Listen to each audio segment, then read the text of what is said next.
Alleluia, Alleluia,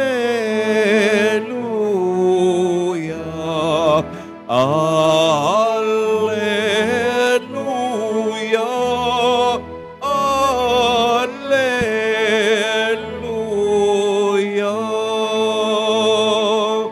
Bagong utos, Ari Kristo,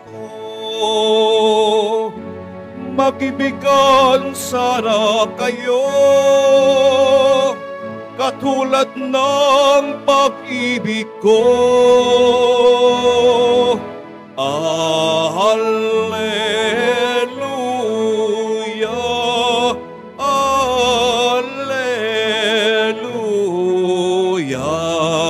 Alleluia, Alleluia.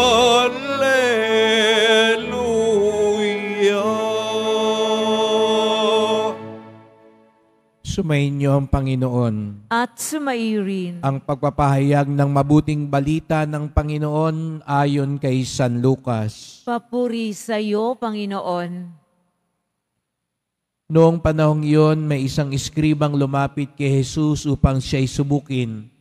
Guro, anya, ano ang dapat kong gawin upang magkamit ng buhay na walang hanggan?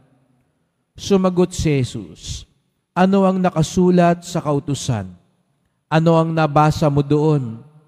Tumugon siya, ibigin mo ang Panginoon mong Diyos ng buong puso, ng buong kaluluwa, ng buong lakas at ng buong pag-iisip, at ibigin mo ang iyong kapwa gaya ng iyong sarili. Tama ang sagot mo, wika ni Jesus. Gawin mo yan at mabubuhay ka. Sa hangad ng iskriba na huwag siyang lumabas na kahiya-hiya, tinanong niya uli si Jesus, sino naman ang aking kapwa? Sumagot si Jesus, may isang taong naglalakad buhat sa Jerusalem patungong Jericho.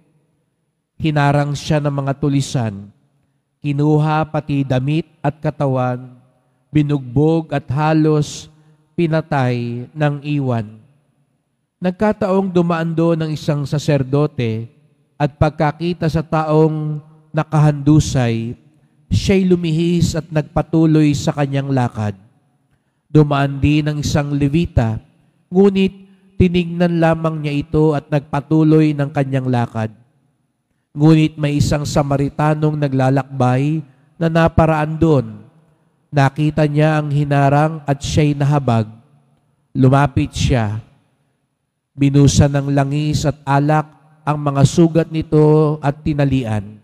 Saka isinakay ang tao sa kanyang sinakyang hayop, dinala sa bahay panuluyan at inlagaan doon.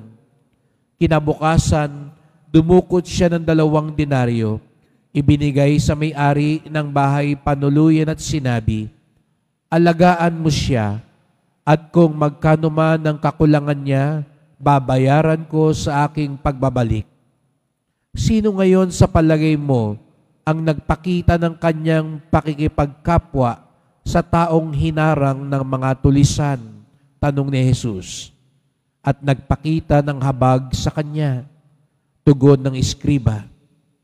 Sinabi sa kanya ni Jesus, humayo ka't gawin din ang gawin mo.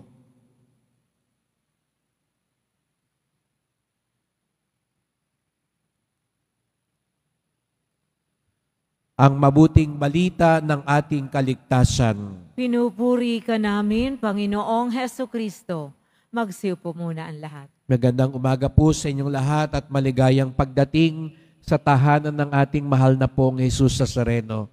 Pinagdarasal din po natin ang mga nasa online, lalo na po may sakit, nag-aalaga sa may sakit, at mga kababayan kadiboto natin mula sa iba't ibang panig ng bansa at daigdig na naisumama sa misa sa Quiapo, sa Basilica Minor at Pambansang Dambana ni Jesus Nazareno. Ano ang dapat kong gawin upang magkamit ng buhay na walang hanggan? Kung tutuusin ang panilong tanong na ito ng iskriba, ay tunay namang pinakamahalagang tanong sa buhay. Ito ay dapat araw-araw maging panuntunan natin sa mga gagawin natin sa buhay. Anong dapat kong gawin upang magkamit ng buhay na walang hanggan? Sapagkat napakagandang panukat nito sa mga pipiliin natin sa buhay. Dahil minsan, ang mga pinipili natin, akala natin mahalaga, akala natin kasiyasiya, pero kung atin palang sukat na titignan at pag-iisipan, hindi ito maghahatid sa buhay na walang hanggan. Kaya nga't ito yung ating laging idasal na ang bawat pipiliin natin makatulong makahatid sa buhay na walang hanggan. Yung pinagdarasal po ninyo ngayon, yung inihiling natin sa mahal na pong Nazareno, sana ito'y maghatid sa buhay na walang hanggan.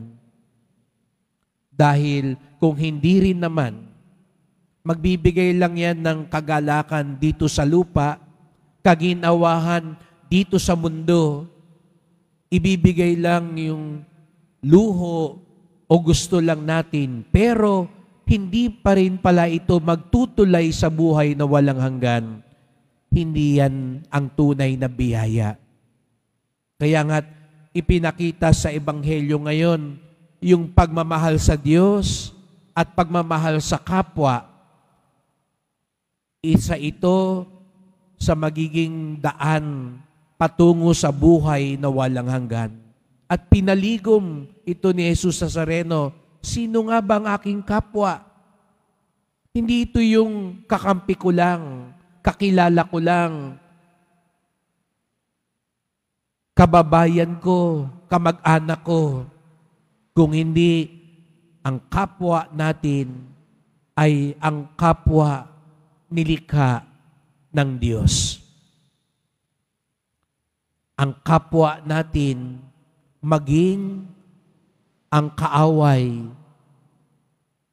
at hindi natin lubos nakakampi o kapanalig, sapagkat sa buhay na walang hanggan, tayong lahat ay titipunin ng Diyos. Tayong lahat ay dapat matulad sa mapagkupkop na pag-ibig ng Diyos. Kaya nga't ito yung ipagdasal natin. Paghatid sa buhay na walang hanggan at pagtulad sa mapagkupkop na pag-ibig ng Diyos. Hindi mapili. Hindi yung naglalabas ng iba, kung hindi tumatanggap gaya ng pagmamahal ng pong Jesus Nazareno. Ngayong araw na ito, ipinagdiriwang din natin ang kapistahan ng mahal na Birhen ng Santo Rosario. Alam natin sa mga Katoliko, ang rosaryo ay isa sa pinaka-paborito natin dasal. Isa sa pangkaraniwan nating dasal. Ngunit alam din natin, ito ang isang pinagsasawaang ding dasal ng iba, lalo na ng mga kabataan, lalo na ng mga hindi mahilig magsimba at magdasal. Kasi para sa kanila, paulit-ulit lang ang rosaryo. Kaya kung pwede lang siguro iba sabihin, ang sagot na lang nila, pareho rin. No? Dahil parang paulit-ulit lang. At sasabihin ng iba, para namang sirang plaka. Itong mga Katoliko kung magdasal nitong Santo Rosario. Kasi naman din minsan kung magdasal tayo, daig pa natin ang robot din. Parang wala na sa isip natin, nagmamadali na lang tayo para matapos. Pero alam nyo, hindi lang yung mismong pagdarasal ng Santo Rosario ang nagbibigay ng biyaya. May aral din sa pamamaraan ng pagdadasal nito, sa paulit-ulit nating pagdarasal. Ngunit kung ito'y may pagninilay at isinasa puso, yung paulit-ulit na dinadasal, gaya ng paulit-ulit na ginagawa, ay magiging paraan para matuklasan ng Diyos, para makahatid din sa buhay na walang hanggan. Sapagkat aminin natin, kaumpisa pa lang ng araw na ito, yung mga gagawin natin sa araw na ito, malamang bukas, karamihan doon gagawin uli natin. Di po ba mas madalas yung mga inuulit nating ginagawa sa araw-araw kaysa sa mga kakaibang gagawin? Siguro may isa o dalawa ka lang kakaibang gagawin ngayon na hindi mo gagawin bukas. Pero yung kadalasan mong gagawin ngayon, ultimong pagsisimba mo, pagluluto mo, paglalaba mo, paglilinis mo, pagtatrabaho mo, hindi po ba ito yung mga pang-araw-araw nating ginagawa? At ang isang itinuturo ng Santo Rosario, yung mga paulit-ulit mong ginagawa, kung ito'y may pagninilay at pagmamahal, diyan mo matatagpuan ng Diyos. Diyan ka ihahatid sa buhay na walang hanggan. Hindi tayo kailangan mag-antay ng piyesta para lumapit sa Pong Nazareno. Hindi mo kailangan mag-antay ng Biyernes Santo para magdasal ng lubos sa Diyos. Kaya nga may Santo Rosario, araw-araw ginagawa, ordinaryong ginagawa, sapagkat ang isang aral din ng Santo Rosario, doon sa mga pang-araw-araw at ordinaryo at paulit-ulit nating ginagawa, doon tayo ihahatid sa buhay na walang hanggan. Kaya humiling tayo sa mahal na Birhen, na natitiyak ko, mas natutuklasan din niya ang Diyos. Hindi lang sa mga extraordinaryong pagkakataon sa buhay. Opo, nakatagpo niya yung anghel. Pero natitiyak ko, nakatagpo din niya ang Diyos nung nagluluto siya, nung nagsusulsi siya, nung naglilinis siya ng bahay, nung nagdadasal lang siya ng tahimik.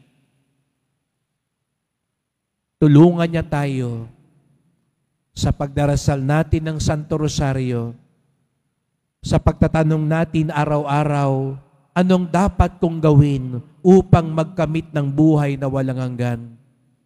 Tulungan niya tayong lalong mapalapit sa Diyos, lalong mahatid sa kaharian ng Diyos.